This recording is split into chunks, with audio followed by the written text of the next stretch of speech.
Okay, here's a big thought. What if I told you that finding your life's purpose, achieving daily happiness, and even the secret to, well, all of human progress are all connected by one single powerful idea? Stick with me because we're about to connect three huge concepts and uncover one secret that ties them all together. It's going to be a fun one. So to get started, let's try a little thought experiment. And this isn't just some made-up scenario. It's actually based on a really surprising real-life observation. It's a story that, honestly, it forces you to question what we even think of as success. All right, so picture this, a 25-year class reunion. The room is just buzzing with people who, by all accounts, have totally made it. We're talking doctors, lawyers, top executives. They've got the money, the power, probably a nice second home. But get this, Speaker Adam Leipzig noticed something shocking. A staggering 80% of them felt like their lives were, well, unfulfilled. They were just plain unhappy. Which leaves you with a huge question, right? What in the world did that other 20%, the happy ones, know that everyone else didn't? Well, that question leads us right into part one. We're going to start at the individual level with a simple 5-question framework that can help you pinpoint your own personal purpose. And yeah, you guessed it. It's based on what that happy 20% had in common. So it turns out the happiest people at that reunion, they could all answer these 5 questions. But the real magic here is the journey these questions take you on. See how they start? It's all about you. Who are you? What do you love to do? But then, notice that pivot? The last 3 questions, they shift the focus completely outward. Suddenly, it's not about you anymore. It's about who you do it for, what they need, and how they change because of you. And this is what that mindset shift looks like in action. It's the difference between saying, I make animated cartoons, which is, fine, and saying, I show children a world of dreams. See the difference? One is what you do, the other is your impact. The big takeaway here is so simple but so powerful. Purpose isn't found by looking in the mirror. It's found by looking out the window at how you affect other people. Okay, so that's purpose. But what about just day-to-day happiness? Let's move on to part 2 and see how this exact same principle, this idea of looking beyond yourself, might just be the secret to, believe it or not, buying happiness. I mean, we've all heard the stories, right? Someone wins a huge lottery jackpot and you think, wow, their life is set. But instead of a fairy tale ending, it all just falls apart. They end up in debt, their relationships crumble, and they somehow become even more miserable than before. It really seems to prove that old saying, money can't buy happiness. But what if that's not the whole story? A researcher named Michael Norton asked this amazing question. What if the problem isn't the money? What if we're just spending it wrong?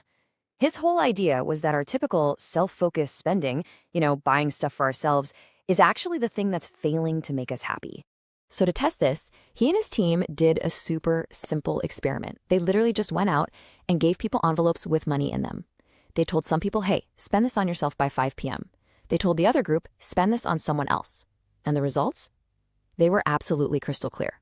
The group that spent the money on others, whether it was just buying a coffee for a friend or a gift for a family member, they reported being way, way happier at the end of the day. And get this principle doesn't just work for individuals. It actually scales up to entire groups. Researchers tried this with sales teams and even a dodgeball league. The teams that got a cash bonus and were told to spend it on themselves, no change in performance. None. But the teams that were told to spend that same bonus on each other, they started working together better and they started winning more games.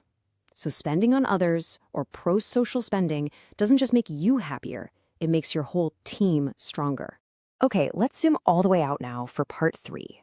We've talked about personal purpose, we've talked about daily happiness, but what happens when we apply the same idea of cooperation to our entire species? Let's explore how looking beyond ourselves isn't just some nice personal trick. It's literally humanity's defining superpower. The historian Yuval Noah Harari lays out this really simple but powerful thought experiment. Think about it. 1-on-1, a human against a chimpanzee. The chimp wins, no question. 10 humans versus 10 chimps? The chimps probably still win. But what about 10,000 humans versus 10,000 chimps? Well, now the humans can build a zoo and put the chimps inside it. So what is our secret sauce? What gives us this incredible advantage when we get into large numbers? The answer is our unique superpower, the ability to cooperate flexibly on a massive scale.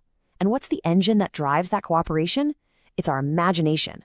We are the only species on this planet that can invent and believe in stories, in concepts that don't actually physically exist. Harari has a great name for these: shared fiction. And think about what these are. Money, it's really just a piece of paper or numbers on a screen. A corporation, it's just a legal document. And human rights? You can't find them in the physical world like you can find a rock or a river. These are all incredibly powerful stories that we, as a collective, have just agreed to believe in.